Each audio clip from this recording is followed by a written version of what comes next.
guys! Okay, so today I'm going to be doing my June hits and misses. Got kind of confused there.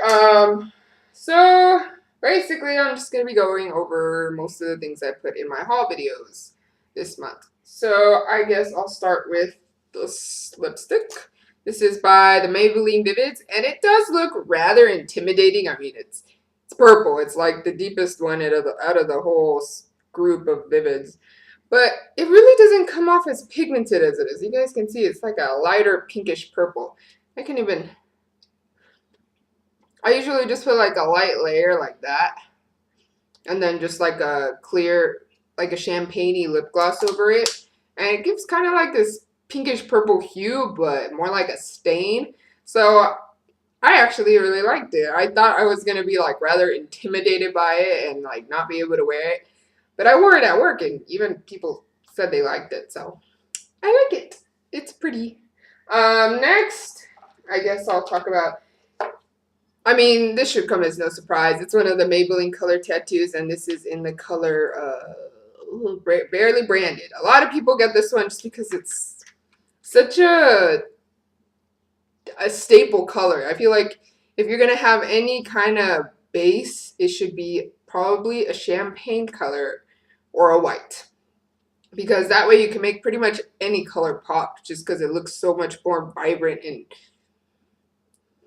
I don't know, it actually like shows the color. If you put it just on the skin, it's just going to kind of oxidize and fade after a while. But if you put it over a base that's light, it's going to make it pop more, and I can show you. It's so soft. This one, I don't know if they reformulated them or something, but it's like very, very, very soft. You guys can see it's like a little goes a really, really long way. And I actually mentioned in my last video that I was going to compare it to the Urban Decay Sin. And okay, Sin is, first of all, well, mine is a little old, but it does not give as good color payoff as Barely Branded. And it's also more on the pinkish side. But still, they're pretty similar. They're still champagne colors, but one is more like a rosy champagne, and the other one is more like a whitish purple, a whitish yellow champagne. You know, yellow undertone versus pink undertone, basically. But if you're putting it under eyeshadow, then it really shouldn't matter which one you pick. Next, these two nail polishes. Okay, I loved the Wicked one. I'm actually wearing it right now. And like I said before, it's kind of like a brownish, reddish, purplish, dark burgundy color, if that makes sense. But it's so pretty. I love these kind of old colors. Darker colors. I don't know, kind of like with the certain hue to it. I have like a dark hunter green, and I just like dark colors, like dark purples, dark blues. They're just pretty to me. I don't know why. I only have like one black color, and it's like not even completely, it has like a bunch of silver shimmers in it. I actually did not like this Essie one, and I thought it was going to be like the opposite. I thought I was going to like love this one and like the other one. I basically thought I was going to like this one so much more because you kind of get excited when you see a bright color and you expect it just pop like any mint color. But this one is like sheer. It's like super sheer. It's not a pastel basically. And I kind of wanted like a pastel creamy green color, but this one is like sheer. You can see your nail bed. You have to put a ton of coats for the color to actually like show, and I just don't like that you can see through the nail. It's like more watery than pastel like, if that makes sense. I just didn't like. I mean, I'm probably gonna keep it. I don't know. I'll probably work with it. I just don't see the point of returning this. But I don't really recommend it unless you like that. I don't know. I just didn't like it. It's not cute. Next I have these three foundations. I honestly, out of these three, well maybe, okay, to be honest, I get kind of excited each time I buy a new one, and I kind of stick to that one once I buy it. So since I bought this one first, I kind of stuck to that when I bought it. And then when I got this one, I kind of kept using that one, and I let this one go for a little bit. And then now I bought this one, and now I've been wearing this one a lot recently. So it might be just a bias or something, because now I'm just like, oh, I don't really It's not that I don't like it. It's just like I don't really. How do I explain it? It has pretty good coverage. I feel like this is more for people that are like want a more dewy finish. Yeah, see, it says it's there to protect, perfect, prime, hydrate, and oil control. But I don't really understand the usually when you see hydrating, you think of dewy finish. But when you think of oil control, you think of a more matte finish. This one has both. So it gives you kind of like a satiny finish in a way. More on the dewy side, in my opinion. In the summer, I probably wouldn't. It's not the best one for the summer just because of the dewy finish, and especially if you're oily, it's gonna get really, really oily pretty quickly. For this one, I definitely recommend if you have more oily skin. It's more on the matte side, I guess. It leaves you pretty matte, actually. But after a while, I don't know if I got tanner or something, but I could see kind of like white-ish once it like dried and settled. And it would settle into the skin, but after a while, it would kind of like feel like it would dry up a little bit, and you can kind of see like a thin, really thin. You can't see unless you're really close to it, but like a thin whitish layer. It looks like powder on your face or something. I don't know. I mean, I still use it. It's still good, but look, I don't know. It's just weird. It's weird, but you do see like a very, very thin layer on your skin of like white powder or something. And then this is the one I've been wearing recently, and I really do like it. I mean, after a while, I do get oily, obviously, because if you saw my last video, I read the directions. It says you have to reapply at least every 2 hours, which I think is kind of pathetic. I am probably going to do a review like on all of them. I still have my other BB cream by Smashbox. But I want to just keep testing them out, see how I like them, see what I actually like think. Because I feel like my first impressions, it's like, oh my god, or it's like, what the hell? And then after a while, after I keep using them, it like turns to the opposite. So I'm going to keep using them, and then I'll do a review video on those. Because my opinion will probably change on some of them. Because right now, I really do like it. I mean, obviously, I have really oily skin. Doesn't matter what foundation I use, I usually get oily after a while. It just depends how oily I get. Yeah. Because sometimes I get super oily, sometimes I get a tiny bit oily. Like, just blot once and you should be good. This is the hairspray I was talking about last time. Now that I got the Garnier Fructis one, that one's so much better. It smells a lot better. This Hold, it's alright. It's not amazing, but just the smell alone is enough for me to keep buying that one instead of this one. This one is the Tresemme Extra Firm Control Tray 2 Spray, Extra Hold, whatever, yada, yada, yada. It smells terrible. It smells like, I don't know, it smells so chemically, like chemicals. It's not a good smell. It gives me a headache every time I use it. Like, I would use it right now because I have like this little braid thing here. But I'm not going to because I absolutely hate the smell and I want to toss it out. I'm tempted to toss it out. I'm going to ask my mom or my sister if they want it. If they don't, I'm tossing it out. Alright. Next is this blush that I've been using so much. And I've mentioned it before. And I have like tons of other, well, okay, not tons. But I have like other, I guess you would say, not better quality, but in a way, just more expensive blushes that are like similar to this, like so like Corally blushes. But for some reason, I always go back to this one, and it's just so pretty. I don't know. It's just like, maybe it's just the undertones of it. I don't know. I just love using this right here. It's so pretty. I've been using this so much recently, like practically like 5 days a week at least.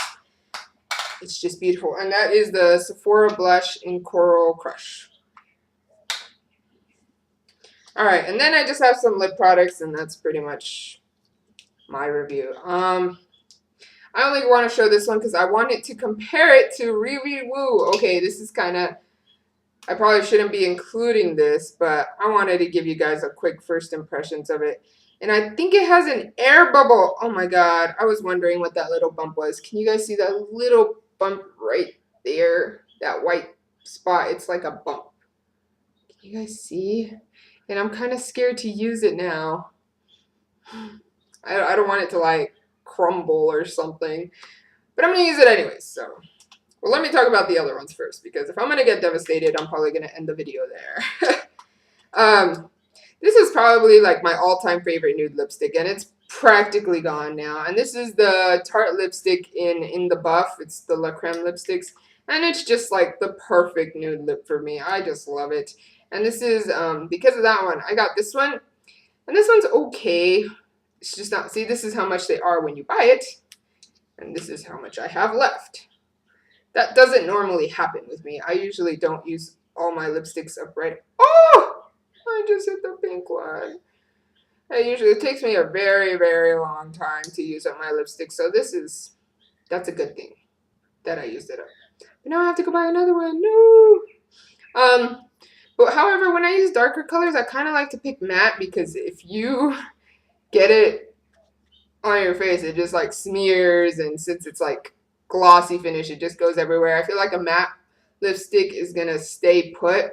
So when I pick bolder colors, I usually like to go for matte ones. I mean, I'm still gonna keep using it, but I probably won't use it as often as the Tarte Lip Surgeons one. And this is in oh, that berry lipstick was in So Berry Sexy, and this Tarte one is in Lively, and it's just oh, wrong one.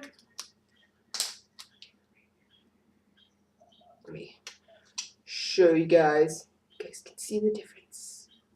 So yeah, I really like this Tarte one, mostly because it's matte. Alright, so now I'm just going to show you guys these lip products in comparison. First, I'm just going to swatch them on my hand. Oh, God, I love this Hourglass one. It's just so pigmented and creamy at first, and then it dries to just a beautiful matte finish. It's just amazing. Okay, and this is Riri Woo by MAC, and I'm going to try it on for you guys real quick just to give you my quick first impressions because I'm just kind of excited. This is my first regular MAC lipstick, even though it is limited edition. It's in the regular packaging, that's why. I have only one other one, and it's from like one of their winter collections, and it's like all white. So here we go. Okay, I'm gonna definitely start out by saying that I already prefer my Hourglass one just because this one, lipsticks can be a pain in the ass to put on, especially dark ones where you have to be like all precise, make sure you get in the lines. I'm just not used to, usually when I use lipsticks, I just use nude ones, so I mean, it kind of just blends in and you just kind of go like that with your lips and it kind of evens it out. But this one you have to be super precise and perfect, and I had to put some concealer over here just to fix it and keep slowly and perfectly. It just and with the lip gloss with the doe foot applicator, it's like a lot easier to apply perfectly on the lines. You can move it around however you need it, and just it's a little bit more of a pain in the butt. Here I have them swatched next to each other. This is Riri Woo, and this is the Hourglass liquid lipstick in Icon. The Icon one, or the Hourglass one, is definitely a little bit darker, which is odd because the Riri Woo is supposed to be more darker than the Ruby Woo, so I expected it to be darker than this, or at least as dark as the color Icon one. But I feel like on my lips, I'm trying to find like a darkish red or blue undertoned red lipstick, if that makes sense. Like a darker one than this. Because I feel like once I put them on my lips, they usually look like they have orange undertones. And I don't like that. I want like, not like dark, like burgundy dark, but like a dark red with a blue undertone matte lipstick. Is that being kind of picky? I don't think it is. I think this should be. Red is like one of these staple lipsticks you have to have. You have to have like a nude and you have to have a red. That's just like the all-time staple lipsticks. I'm not a pink person, and I feel like not everyone uses pink. Only people that like really like pink, if that makes sense. I don't know. Maybe it's just me. But I mean, I do like the finish because it's like matte, but it doesn't feel super drying right now.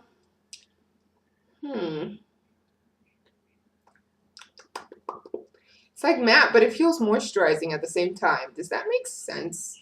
I don't know. Anyways, I also did do that tutorial. I mentioned in my last video that I was going to do a tutorial where I was going to go out, and I did do it, but the lighting was pretty bad because the sun was going down. Once the sun starts going down, like, I don't know, my camera just, like, the quality of the video changes, and everything's, like, you can still see everything, but it gets, like, kind of fuzzy in a way. I don't know how to explain it, but if you guys still want me to put it up, I mean, I have it recorded, but I'm not going to edit it if it's like that bad of a quality. I'll just wait to do that look again some other time. But if you guys really want me to edit it for you, just let me know and I can do that. So yeah, that's it for this video. I really hope you guys liked it. Don't forget to comment, rate, and subscribe, and check out my other videos. Thanks for watching, and I'll talk to you guys later. Bye!